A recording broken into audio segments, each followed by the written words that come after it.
நன்றி அண்ணா. புது பைக் போனா நம்மள குற்றவாளியா சொல்லுவாங்க. பெரிய வேற அமௌண்ட் தெரியுது பாரு. கொஞ்சம் காசை வந்து இழந்துட்டோம் இதால. எங்கட அம்மா வாய் போசா.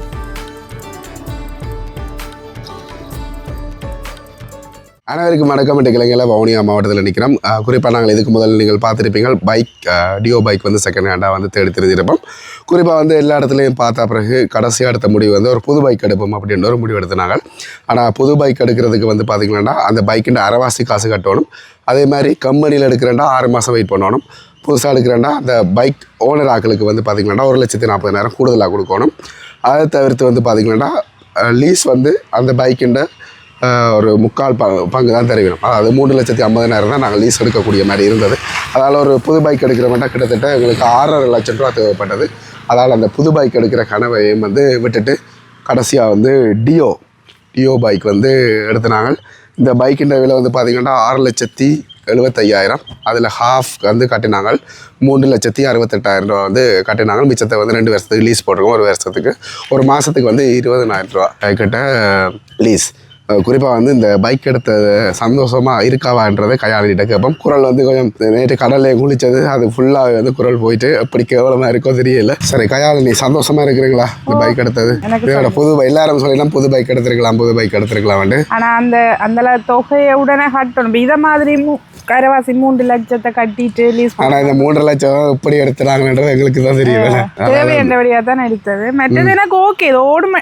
எனக்கும் இதை பற்றி உள்ளுக்கு என்ன மாதிரி இருக்குது. ஆனால் எனக்கு இது இப்போ வரைக்கும் நல்லா ஓடுது. எனக்கு ஓகே, பிடிச்சிருக்குது. ஆனால் அந்த ஹெட்லைட்ல இருந்து எல்லாமே வந்து வெளில எடுத்து மாற்றி இருக்கணும், செய்திருக்கணும். இந்த சில்லை பாருங்க, புதுசாக பெயிண்ட் அடித்து எல்லாமே வந்து செய்திருக்கணும். அதோட வந்து புதுசாக பைக் எடுக்கிறாங்களுக்கு தான் வந்து ஹெல்மெட்டாக சண்டை பிடிச்சி இந்த ஹெல்மெட்டை வந்து வேண்டிட்டு வந்தது. குறிப்பாக வந்து எல்லா பைக் கடைகள்லையும் வந்து நாங்கள் இது பைக் ஓகே, ஆனால் இந்த விலைக்கு இலங்கையில் ஒரு 6,75,000 ரூபாய்க்கு இந்தியாவில் நேராக பார்த்தாங்கன்னா இவ்வளோ விலையா அப்படின்ற மாதிரி யோசிப்போம். Second hand bike. ஆனால் இதுதான் எல்லாமே இப்போ அன்றைக்கு வந்து ஃபோட்டோ கொடுக்கல. அதே மாதிரி வேல்யூவேஷன் வந்து சனிக்கிழமையில் எடுத்துனாங்க. அடுத்த நாள் ஞாயிற்றுக்கிழமை. அதோட இன்னும் வீட்டு அம்மாட்டையும் கூட்டு போவே இல்லை. அப்போ இப்படியே நாங்கள் அதில் முடிச்சு கொண்டு துணுக்காய் போகணும். அங்கேயும் வந்து நிறைய வயலளவுகள் எல்லாம் இருக்குன்னு அதில் எல்லாம் பார்க்கணும். அப்படியே நாங்கள் தொடர்ச்சியாக இப்போ கையாளி தான் வந்து இந்த பைக்கை வந்து ஓடிட்டு வரப்போகிறோம். இந்த பைக்கில் தான் இங்கிருந்து இந்த அலுவலை எல்லாம் முடிச்சு கொண்டு துணுக்காய் ஓடிக்கிறப்போகிறோம். சரியா? கவனமாக வாங்க. நாங்கள் பின்னால் வருவோம். ஓடியா மட்டும்தான். அதுக்கப்புறம் நான் தான் அதில் வருவேன். சரியா? அடித்த உடனே எல்லாம் ஸ்டார்ட் வருது. BIR number 7885. முதலாம் நம்பராக தனக்கு ராசியான நம்பர் 2. அப்படியே போங்க முன்னாடி பட்டாணத்தோடு போகணும். வேல்யூவேஷன் பார்க்குறதுக்கு ஒரு அண்ணா வாரன்னு சொன்னார். கையாளுக்கு இந்த பைக் ஷூட் ஆகுதான்றதை நீங்கள் மறக்காம கமெண்ட் பண்ணுங்க.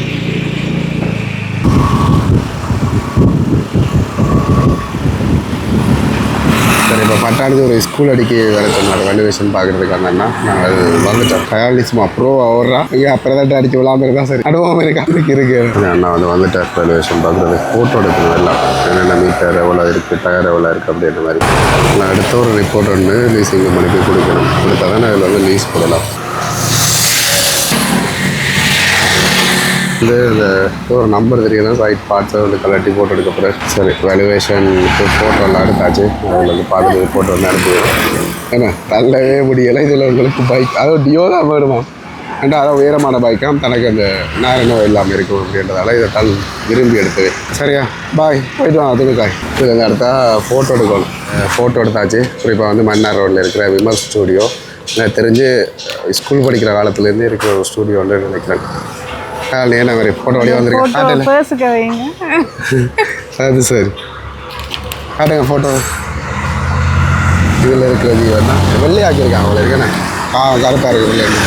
சரி, நான் இதுலேருந்து அப்படியே எல்லா அலுவலையும் முடிச்சுட்டு துணுக்காய் வந்து வெளிக்கிடும் கையாளியோட டியோ பைக்கில். சரி, இப்போ எல்லா அலுவலையும் முடிச்சுட்டு துணுக்காய் போய் கொண்டிருந்தாங்க. துணுக்குள்ள ரோட்டால் என்ன பிரச்சனைட்டு பார்த்தீங்கன்னா ஓடிக்கொண்டு வந்தது பட்டு வெடிச்சுது. ஸ்டார்ட் வருதில்லை. எனக்கு சொப்பன சுந்தரி தான் வந்து ஞாபகம் வருது. அதோட பெட்ரோல் வந்து மணக்குது. அதான் கார்பரேட்டர் தான் ஏதாவது பிரச்சனையாக இருக்கும் போல இருக்குது. இது தான் பழசு தலை தான் பிரச்சனை. தலை பேசாமல் ஏதாவது ஒன்று புதுசு இதை கொடுத்துட்டு கடனை உடனப்பட்டு புதுசு எடுக்கலாம் போல இருக்குது எனக்கு தெரிஞ்ச வரைக்கும். இது என்னென்னு அங்கே கொண்டு போகிறேன்ட்டு எனக்கு தெரியலையே. போங்க பார்ப்போம். தம்பி அதான் கூப்பிட்டு எப்படியா கொண்டு போய் சேர்க்கணும். இது சரி வராது. என்ன தோணுது? சொப்பனம் தான் ஞாபகத்துக்கு வருது. நான் தான் சொல்கிறேன்னா காசு பிரச்சனையால தான் பழசு எடுப்போம்னு சொன்னாங்க. ஆனால் அதே இப்போ ஒரு கொஞ்சம் தூரம் பெற இல்லை. ஆனால் நான் ஓடையில் எடுத்ததுக்கு சனிக்கிழமை எடுத்து நாங்கள் எடுத்து வேண்டிய வீட்டை வந்ததும் அப்படியே கொண்டே வீட்டை விட்டது தான். நேற்று நாங்கள் திருவோணமலை போனது தானே. பிறகு இன்றைக்கும் நான் தானே ஓடினான் 35-40க்குள்ளே தாண்டி இல்லை. இப்போ வேண்டிய வீட்டை இந்த வீட்டை கொண்டு இவர் 75 எவ்வளோ கடைசி ஓடி பார்ப்ப 75 ஓடினது. அதோட அப்படியே பின்னால் அந்த சொப்பனத்துக்கு முதல் வடிக்கும் பட்டுன்ற மாதிரி இதுக்கும் படிச்சுது. அதோடைய அப்படியே ஓடிக்கொண்டு போய்க்கே பைக் நின்றுட்டுது. ஸ்லோ ஆனது. நான் என்னடா ஸ்லோ ஆகுது, ஏற்றத்தில் ஸ்லோ ஆகுது விட்டேன்.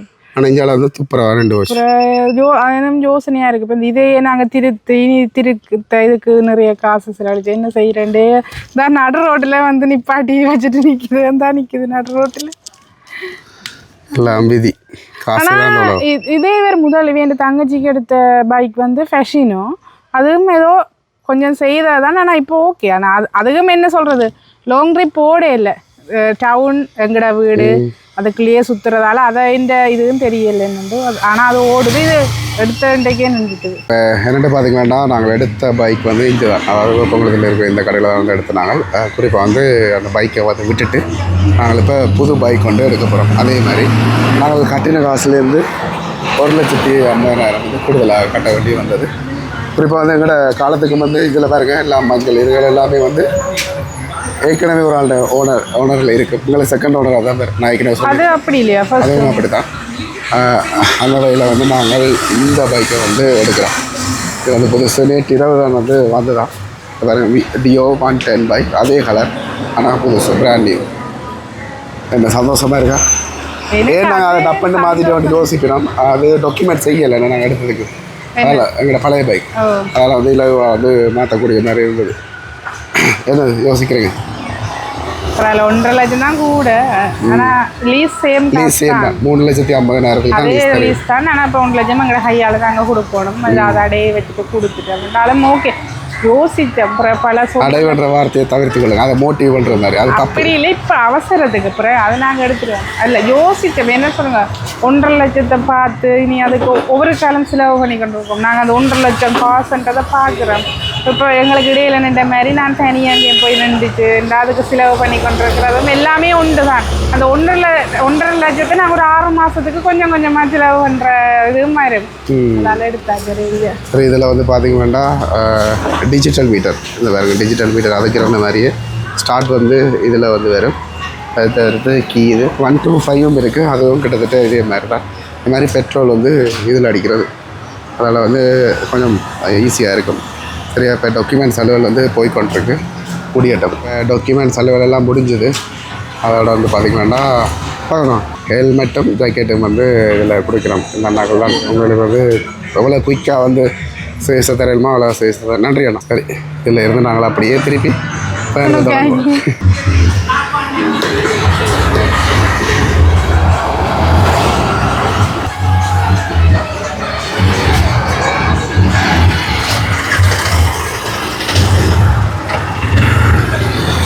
சரி. இப்போ வந்து துணுக்காய்க்கு வலிக்கிட்டவன கையாளி என்ன பிரச்சனைடா, புது பைக்குனால 40 தான் வந்து ஓடணும். அதனால் வந்து இவ்வளோ ஓடினாலும் இன்னும் நாங்கள் இந்த ஈச்சங்குளமே இப்போ தான் வந்து தாண்டினாங்க. துணுக்கா போய் சேர 3 மணி ஆயிரம் போல இருக்கிறேன். 30-35 ஓடிக்கொண்டிருக்கிறேன். நாரி நோவு புது நோவு எல்லா நோவும் வந்துட்டு தான் போய் சேர்றது கிடையாது. அதுவும் வெயிலுக்குள்ள வலிக்கிட்டு இருக்கிறேன். நல்ல வெயிலுக்கே மாட்டிட்டேன். வேண்டாம், மத்தியான சாப்பாடை வந்து வேறு வீட்டை சமைக்க சொல்லிட்டோம். அதனால தான் போய் கொண்டிருக்கோம். இன்னொன்று வயலுக்கு இந்த பைக்கில் போயிடலாதே. அது சரி, போகலாம். நல்ல ரோட் தான். இல்லை அதுக்குள்ளே கிடங்கு புது பைக் கண்டோம். தலைவியும் தண்டை பைக் கண்டோன்னு பாருங்க. அப்படியே 37, 38, 40, 45 கோடி ஓடணும். நல்ல பூமி அப்படி இல்லை. நல்லா காசு செலவழிச்சு எடுக்கிறோம், பக்குவமாக பயன்படுத்தணும் தானே. அது சரி. இதனால பஸ் வருமா? பஸ் ஏறி போக முடியும். நாரி நட்டு கொண்டு பெண்ட் எடுக்குது. குரல் வேற வருது. இல்லை ஓடுவேன்னு சொன்னா ஓட மாட்டாராம் இந்த ஸ்பீடில். அது சரி. நாங்கள் இப்போ போய்கொண்டிருக்க இடத்துல பேர் வந்து நவ்வின்னு சொல்லுவினோம். உங்களுக்கு யாருக்கா தெரிய மாட்டேறத மறக்காம கமெண்ட் பண்ணுங்க. நாங்கள் இது வந்து உள் ரோட்டால் போகிறோம். பிள்ளைகளெல்லாம் ஸ்கூல் போயிட்டு நான் போய் கொண்டிருக்கிறேன் வீடுகளுக்கு. சரி, நான் சொன்ன ஊரடிக்கு வந்துட்டோம். நேராக போனால் மடு, இந்த இடது பக்கத்தால் போனால் இங்கேன்றது எனக்கு தெரியல, ஊராக இருக்கும். இது போர் சம்பளத்துக்கு போகும். மாதிரி இப்போ வலது பக்கத்தால் துணுக்கா இந்த டவுனு தான் வந்து நான் சொன்னேன். இந்த இடத்துல பேர் இரணை எழுப்பங்குளம், அதே தான் நான் சொன்ன பேரோட இருக்குது. இதுலேருந்து இன்னும் ஒரு 40 நிமிஷம் நோமலாக போகிறேன்னா இந்த பைக்கில் ஒரு மணத்தேலம் ஆகுது. அதுக்கு மேலே ஒரு பிரேக். சரி, இப்போ அதில் ஒரு தண்ணி பிரேக் எடுத்துகிட்டு போய் கொண்டு இருக்கிறோம். உண்மையிலுமே வந்து இப்போ ஓடுறது கொஞ்சம் நல்லா இருக்குது. 40-42 வரைக்கும் நான் ஓடுறேன். நாளைக்கு தெரியாத சந்தர்ப்பங்களில் ஓடலாம், எனக்கு தெரிஞ்சு அவரேஜாக ஓடலாம். அந்த முறுக்கி ஓடின மட்டும் தான் இன்ஜினுக்கு வந்து பிரச்சனை வரும். அதோட வந்து கயாலினை விட்ட நண்டு கறியாக குறிப்பாக வந்து இந்த சீ ஃபுட்டெல்லாம் வந்து வேண்ட ஏரியாக்காங்க வெள்ளாங்குளத்தில் வாழ்ந்தாலும் நல்லா இருக்குது. இப்போ எங்கள் இடங்களில் ஐஸ் வச்சு தானே வந்து கவுனியோட வரும். அந்த ஒரு காரணத்துக்காக தான் போய்க்கல கட்டாயம் சீ ஃபுட் சமையங்கன்னு சொல்லிட்டு போகிறது. ஒரேடியாக நாங்கள் இதுலேருந்து வீட்டடிக்கு போய் சாப்பிட்டுக்கு விட்டுட்டு அதுக்கப்புறம் வயல் போய்க்கிறவங்களோட நாங்கள் மாதிரி நேற்று அப்படியே வீட்டை வந்து நாங்கள் மழை என்ன அதில் வந்து நேற்று வெளிக்குள்ளாக போயிட்டு இன்றைக்கு வந்து பைக்கை கொண்டு போகிறதுக்கு விருப்பம் இல்லை ஆளுக்கு. நடந்து போக அம்மாவே சொன்னவா அதுக்கு சார் போகாதீங்க அதை கடி வேறு தான் இல்லை எடுத்துட்டு வரேன். சரி, என்னால் போய் பார்ப்போம். அப்படியே இல்லைண்டா திரும்ப வரேன் வயல். நீங்களோட ஊரை பற்றி சொல்லப்போனால் என்ன பிரசித்துவம்? எல்லாமே பிரசித்தம், சுதந்திரமாக நிம்மதியாக இருக்குது. அது சரி, உண்மையான கிராமப்புறங்களை பொறுத்தப்படல அது நல்லா. அதே மாதிரி அந்த பாய் அடிக்கிறதும் வந்து இங்கே நிறைய பேர் வீடுகளில் வந்து செய்யணும். தொண்டை வந்து சரியே வருதில்ல, இரவு வந்து எண்ணெய் போட்டது அது வந்து இன்னும் வந்து இருமலை கூட்டுது ஒழிய குறையும். எப்படி குறையும்? அது போட்டுக்கொண்டே காய நல்ல கற்பூரம். எங்கள் அம்மா சொன்னவா கற்பூரம் காய்ச்சி வைக்கணும் போடணும். சரி, இதில் பாருங்க, இந்த வீட்டில எல்லாம் அந்த பாய் அடிக்கிற மிஷின் வந்து இருக்கு. இந்த சொல்றேன் அது தறி. என்னட்டு தறியா? தறி என்று அடிக்கிறோம் பாய். நாங்கள் அடிக்கிறோமா அந்த வீட்டில் தக்காக அடிக்க கொண்டிருக்கிறேன். சரி, ஓகே. இதுக்கு பிறகு கையாளி ஓடினாண்டா கட்டாயம் வந்து விழுத்து வாய்க்குள்ள பைக். அதால் நான் வந்து ஹேண்டில் பண்ண போகிறேன். இந்த அண்ணா போகிறேன் உரம் கொண்டு. இதில் என்ன பிரச்சனைன்னா வழுக்குன்றது, அதுதான் பயம்.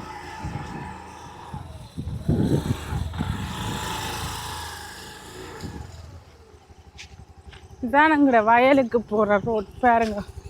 ஒரு திணைக்கிழமும் ஒன்றும் பொறுப்பெடுக்காமல் ரோட்டு செய்யாமல் வருஷக்கணக்கு இருக்கிறாங்க. ஆற்ற பிள்ளைன்னு சொல்லுவது. அம்மா கதைக்க போனால் நம்மளை குற்றவாளியாக சொல்லுவாங்க. நமக்கு நம்ம ஊரோட ஒத்ததாக போயிடும். சரி, இது 2வது துண்டு. இதுலேயும் வந்து வழுக்கு களி மண் கழிஞ்சாலும் வேறு பின்பக்கம் அறை கொண்டு தான் வருது. இப்போ போய்கொண்டிருந்தாங்க கையால் நிப்பாடுங்க என்றால் என்னென்று தெரியலை. என்ன இது? இது அந்த வெடிக்கும் காய். சத்தமே கேட்கல. என்ன பேர் காய்க்கு? எனக்கே தெரியாது. சின்ன வயசுல அமர்த்தி வெடிச்சு விளையாடுறது. சரி, யாருக்காக பேர் தெரிஞ்ச காய் இருக்குல்ல, இது இப்படி அமர்த்தி சத்தம் இருக்கு. Right right.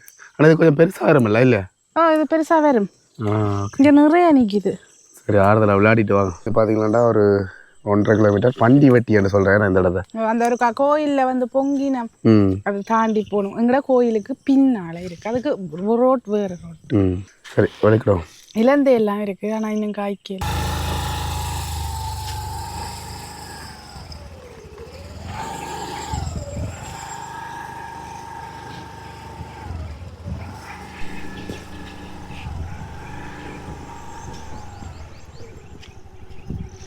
டிராக்டர்கள் போய் தான் இப்படி ஆயிடுச்சு இந்த ரோட்டு. சரி, ஒரு மாதிரி கவனமாக வந்து வந்துட்டோம். எங்கேயுமே வந்து வலிக்க விடாமல். இதில் எங்களோட கண்ணுக்கு முன்னுக்கு தெரியுதா வந்து பார்த்தீங்கன்னா வயல். எத்தனை ஏக்கர் வயல்? என்ன கட்டம்? 1 ஏக்கர். 1 ஏக்கர் வயல். குறிப்பாக வந்து இந்த காணி வந்து இவ்வளோ காலம் பத்தக்காடாக இருந்தது. இந்த இங்கால எல்லாமே வந்து துப்புரவாக்கியிருக்கிறோம். இதே மாதிரி இருந்தது. வேண்ட யார் செய்தது? சொந்தக்காரன்டா முறை இல்லையா? அது தெரியல. தூரத்து வழி சொந்தம் அவர் வந்து செய்தது. குறிப்பாக இதில் வந்து வாய்க்கால் தண்ணி இருக்குதாங்க. இது சிறுபோகமண்டால் இதை வச்சு தான் வந்து செய்தது. இப்போதான் இப்போ எங்களோட பேர் எங்களெல்லாம் மக்கள் இருக்கிறோம். இப்படி இப்போ காணி என்ன கொடுத்தோன்னா இது முதலாவது, இப்படி 2வது இப்படி தான் கொடுத்துருக்கிறோம். எங்கட இது இஞ்சாலை அப்படி வச்சிருக்கு. இப்போ எங்கட காணி இங்கே இருந்தந்தா அது இந்த பெரிய வரமோட்டு தெரியுது பாருங்க, அது வரைக்கும் பாருங்க. அங்கே வரைக்குமா? இதில் ஒரு என்ன சொல்கிறது, நாங்கள் கொஞ்சம் காசை வந்து இழந்துட்டோம். இதால் என்ன நடந்தது? இழந்ததில் இது துப்புரவாக்க முடிஞ்சுது 290 அப்படி. அதாவது எனக்கு கயாலினி நாங்கள் இந்தியாவில் நிற்க சொன்னது இவன் அந்த ரிலேட்டிவாக்கள் துப்புரவாக்கினவா நாங்கள் ஒரு 30,000 காசு தான் வந்து கொடுக்கணும். எனக்கு தெரியாது இப்படி முதல்ல எங்களுக்கு டிஎஸ் ஆஃபீஸால காணி தந்தது தர 2 முறை. அப்போ நானும் அம்மா தான் நான் வேலை செய்து கொண்டு இருந்தேன் நான். அப்போ இப்படிதான் எங்களுக்கு இதை நின்று செய்கிறதுக்கு ஒரு திறமை இல்லை தானே. அப்போ அம்மாட்ட சொல்லி இப்படி ஊருக்குள்ளேயே தான் ஒரு ஆள் முதல் செய்தார் தான் நின்று துப்புரவாக்குறேன்னுட்டு காணியவை காட்டினது எங்கேயோ என்ன துப்புர வந்து கூட பார்க்கல 25,000 ரூபா காசு தாங்கணும். அப்புறம் இன்னொரு முறை என்னையும் எங்களோட இன்னொரு வேலை செய்கிற அண்ணா சேர்ந்து தான் துப்புரவாக்கினது. அவரும் காசு கொடுத்தவர், நாங்களும் காசு கொடுத்துனாங்க. அப்புறம் அந்த காணியும் இல்லையன்றது ஏதோ பிரச்சனையில் முடிஞ்சது. அப்பவும் எங்களோட காசு போயிட்டுது. அப்போ அதில் தான் முடிஞ்சது. பிறகு இப்போ தான் டிஎஸ் ஆஃபீஸால் அந்த எல்லை குறித்து லேண்ட் ஆஃபீஸால் வந்து லெட்டர் வந்த பிறகு தான் இதுக்கும் பிரச்சனை நடந்தது. என்னென்னா நாங்கள் வந்து ஒரு ஆள் எங்களுக்கு பக்கத்து காணியில் பக்கத்துன்னு சொல்லி எங்களுக்கு அடுத்த நம்பர் காணிக்காரர் வந்து தண்டை காணி எங்களோட அம்மா வாய்போசா பிடிச்சி வெட்டிட்டான்னு சொல்லி இப்போ டிஎஸ் ஆஃபீஸில் சண்டை விட்டேன். அப்புறம் நாங்கள் சொன்னோம் எல்லை வந்து சரியாக குறிச்சி தந்துருக்கு. இப்படி தெரியும் தானே உங்களுக்கு காணியிலண்டா மேற்கு கிழக்கு கரை வாய்க்கால் அப்படின்ற தெரிவினம் தானே. அப்போ அப்படி அந்த எல்லையின்படி தான் நாங்கள் வெட்டினாங்க. பிறகு ஓகே அதோட இப்போ இந்த என்ன செஞ்சினமோ அதுக்கு தெரியலை. இப்போ இந்த நாங்கள் அப்படியே எங்களோட சொந்தக்காரங்கள் அவர் தான் இந்த எல்லாம் செய்விச்சது. அப்போ அவர் தான் இப்போ விதைச்சிருக்கிறார் சிறுபோகம். நாங்கள் கேட்க வந்து சேர்த்து தர வேறு ஏதாவது சொல்கிறீங்க என்ன அது என்னென்னு சொன்னால் மணித்தியாலத்துக்கு 7,500 ரூபா தான் இப்போ கூட போகுது. 8,000 போகுதுன்றேன். எங்களுக்கு வட்டிக்கு 7,500 ரூபா 60 மணித்தியாலம் ஏதோ பிடிச்சோண்டு 2,93,000 ரூபா கணக்கு வந்து ஜேசிபியால் வந்து துப்புரவாக்குறதுக்கு. ஆனால் இப்படித்தான் இருந்தது விதமாக இந்த காடுகள் மாதிரி தான் இருந்தது. இதுக்கும் அதை வெட்டி இப்படி ஆக்கி இருக்கீங்க. வளமையாக ஒரு ஏக்கர் காணியை துப்புரவாக்குறதுக்கு வந்து ஃபுல்டோசர் என்று சொல்கிறது. அதால் வந்து ஒரு 6 மணித்தியாலம் 7 மணித்தியாலம் காணும் அப்படின்னு சொல்லுவினோம். ஆனால் ஜேசிபி என்றதால் 65 மணித்தியாலம். அதாவது நார்மலாக நாங்கள் ஒரு 3 லட்சம் காசை வந்து இழந்துட்டோம். அப்படித்தான் பெருமெண்டு சிலர் சொல்கிறீங்க. தெரியல உங்களுக்கு மேலே அது தெரிஞ்சால் சொல்லுங்க. இப்போ நாங்களும் அவர் அறியாமல் முழுசாக குட்டமும் சுமத்தி கதைக்காது எங்களுக்கு அப்படி சொன்னவையே. சரி இனி ஒன்றும் செய்யலை, நாங்களும் கொடுத்துட்டேன். உங்களுக்கும் அப்படி யாராவது தெரிஞ்சு உங்களுக்கு அனுபவம் இருந்தால் நீங்கள் இதில் சொல்லலாம். அங்கால வந்து அதாவது நான் சொல்கிறது இந்த வெளி வரம்புகள் மட்டும் அடிக்கிறது, உள்ளுக்கு பிறகு வந்து நாங்கள் வரம்பு அடித்ததானே. அது உள்ளுக்கு பிறகு அடித்தது வெளி எப்படி இந்த ஒரு மட்டமாக்கி கிடந்தது. இப்போ விதைச்சோன்னு உழுதோன்னு இப்படி கிடக்குது, அப்படி இந்த முத்தமாக கிடந்தது. நாங்கள் வெட்டினோன்னே வந்து பார்த்து நாங்கள் அஞ்சாலையெல்லாம் கொண்டு எரிச்சிட்டினோம். இப்போ அதோட மற்றது தான் தெரியுது. அதான் பாண்டி வெட்டி கோயிலுண்டு எங்களோட பின்பக்கம் சுற்றி வரையக்க தூரமாக கிடக்குது. அது வந்து முருங்கன் கல்விளான் முருங்கன் வயல்கள் அங்கால இருக்குது. அப்படியே யானை வாரன்னா எங்களுக்கு இந்த பக்கத்தால் இந்த இதுகளுக்குலாம் இதில் 1 ஏக்கர் காணி இருக்குது, வீட்டுக்கு 1 ஏக்கர் காணி இருக்குது. அதுலேயும் வந்து செய்யணும். ஆனால் இப்படி துப்புராகி செய்கிறலாம் கஷ்டம் வேணே. நாங்கள் இந்த போகத்தை வேலை கொடுத்துட்டு அடுத்த போகம் வந்து செய்வோம் வந்து பிளான் பண்ணியிருக்கிறோம். இந்த போகம் வந்து தண்ணி வந்து விடணும், வெட்டி விடணும். வெறும் வந்து நிற்கிறேன் உங்களுக்கு தெரியும் தானே, எப்படி வீடியோஸ் ஆயிரன்னு சொல்லி போகிறேன். இப்போ காலை போகம் வந்து மழையை நம்பி செய்கிறது தானே. இப்போ இந்த முறை நாங்கள் ஒருக்கா செய்து பார்ப்போம். எங்களுக்கும் அனுபவம் இல்லை தானே. அப்போ இனி எங்கட வயலுண்டு வந்தோடனே நாங்கள் நெடுகள் மேரட்டையும் கொடுக்கவும் இல்லாத.